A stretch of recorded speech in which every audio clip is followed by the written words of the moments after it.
talk about how we do geography in our class. It's something that I wasn't really sure how to do it when we first started learning, and something that I've found more and more interesting, fun as we've gone on. So I hope this helps. So first thing we do, first we are learning a world geography as a whole. Like, we're learning the countries as well as we're doing states, because we're in the United States. So I have these printed out maps of the United States, and I have them in my kids' binders. Let me get a binder.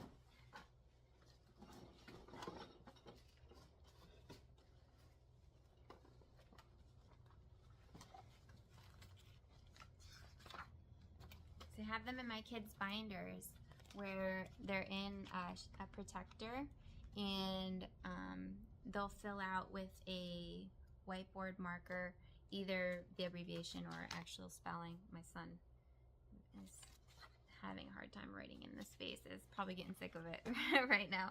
But I'll have them actually identify each state, and we'll do that a couple times a week, and slowly add on more states. Now, when we add on more states, I'll have them do a picture, a drawing of the state plant and the birds sometimes, but mainly the map, or not the map, the flag. So I'll have them color in the state flag so that they can recognize it.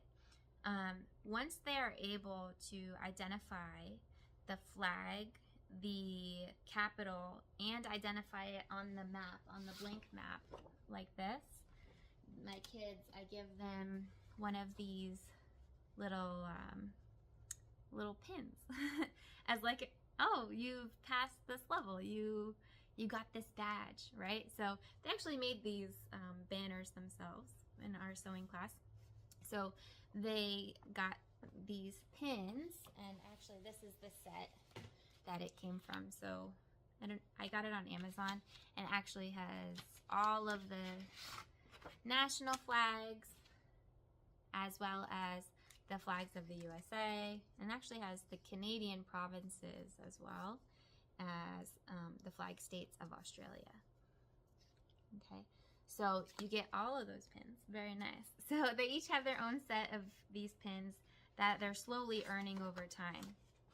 So like I said, we're doing states and countries right now, because as we learn about the world, we'll do a country, and we practice the states pretty regularly. They need to know the capital, where to find it on the map, and the flag for it, and then they earn a little pin. So we do that, and when we're doing that, when we first show the lesson for the countries, we will fill out our passports. That I have these stickers with the flags, and we'll do the population, the currency, the capital, and if they have any cool facts or interesting things they want to add about that country, they'll add that to the bottom. Okay. We might end up adding pictures and stuff as well, but we just haven't done that yet. So when we're learning to fill in this book, we'll watch videos about the place and the foods.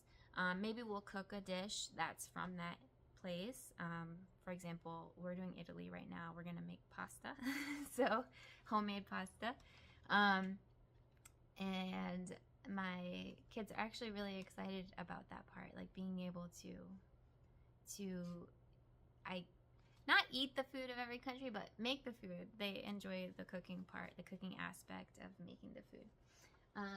There are a bunch of games that can help with teaching about geography, and one of the ones that we use the most is the world game. This one has cards that have facts about the country, and it'll give information on the area, the population, GDP, highest point, and neighboring countries, like how many countries are touching it. And it's kind of like a trivia game where you challenge the other people to at least the level one. There's a lot of levels to play this. But the first level, you challenge other people based on what you have, and you pick a area, right? If you think you have the highest point out of all of the group, you'll say, I'm going for highest point, and you put your card down, and other players put their card down, and whoever has the highest point out of that group wins that. So that's one way to play, and actually as they progress and they get more and more comfortable with the different countries and the facts connected to those, then you can actually level up how you're playing this. So it's a really cool game that will grow with your kids. You can also do challenges with it. Like for us, since they're new to this, we're doing guessing which continent the country is found on. So if you want to do a challenge question, you think, oh man, my country has a small area, small population, a low GDP, low point. They don't have a lot of countries touching it, right? It's just a small country. You'll say, all right, I want to do a challenge instead. And another player will say the name of their country, and you have to say what continent that is on. And so we'll actually say the name of the country and show the flag, but we'll cover the continent so they can't see it. The continent's right there. It's different colors for the different continents. So, like I said, as they grow, those questions will get more and more difficult. And I think it's just a really cool way to grow your knowledge of the world in relation to the other things we do. So that's the bulk of it. There are other games that we like as well. Okay, so other games that they really enjoy. This one, Professor Noggin. The Professor Noggin series is great because they are just a way to practice a specific area of study, and in a trivia-like way, where the more you play it, the better you'll get at it. So if you play it twice a week or once a week, and then the next week you see, oh, can we remember any of the facts from the week before, right? It can be fun for them. They can see themselves improving very quickly. Another game that we got is this Trekking the World. This one is really beautiful. I'll put some, if I can find the clips, I'll put some video in there. But you're going throughout the world and you're collecting different locations. You're building up your points based on the treks that you complete, which is cool because it shows really beautiful images. Let me see if I could take out. Actually, I have video of this. I could overlay it, but I feel like having these really pretty things to connect to the location helps cement in your mind what you can expect to find in certain places. So, a really, really cool game.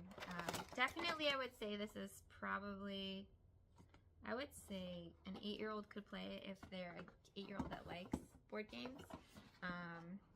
Maybe even a little younger if they're mature enough to sit for board games. My youngest actually is not a huge board game fan, particularly games like this. He likes the more fast-paced games, but he's so competitive that he has a hard time with games still. So it's really based on your kid's maturity level. I don't know if it says here. It says 10 and up on here. But I feel like a younger kid could play it if they're into board games. Like my oldest played board games much younger than my youngest. So another one for if studying the United States specifically is the Game of the States. This one's really cool because this one is all about trading. So it's a game where you learn about their top products and, oh, so it has an example of the card here. Their top products that they sell, the capital, it has information on when they entered the Union, the state flowers on here, products, the state flowers on here, products, the state bird, and they have a STEM fact on the bottom of each of these cards too. So it's a great game for, I would probably say, this one I think is a bit easier and shorter than Trekking the World. So I think this one would be better for even younger group, maybe 6, 7 years old could play this game. Okay. So that's the bulk of what we do. I did have a program that I've talked about before. Okay, so I have talked about this before, Around the World with Picture Books. Now, I will say that this gives me ideas, but it's not like, it's nothing that you couldn't do on your own. It gives you some information. So for example, let me go to the beginning of one of these just to show you. So it has like the books that it comes with. It has the map book and the reading that it comes with in the beginning, and it gives you a library connection where you can find more books of the same or inspired by the same area. It gives you a little synopsis of those. And it doesn't really give you questions so much to talk about for each of the books. So that's why I felt this one was a little light, you know. It gives you some questions about the main book, but it doesn't really give you much about the library connection books, and I don't know, it felt a little bare to me. So take that as you will. So for example, lesson 3 here, they have you painting. Lesson 4 is art from Tanzania that they talk about. Lesson 5, they have the cuisine. So this is where we'll get some of our recipes that from the areas that we're learning about.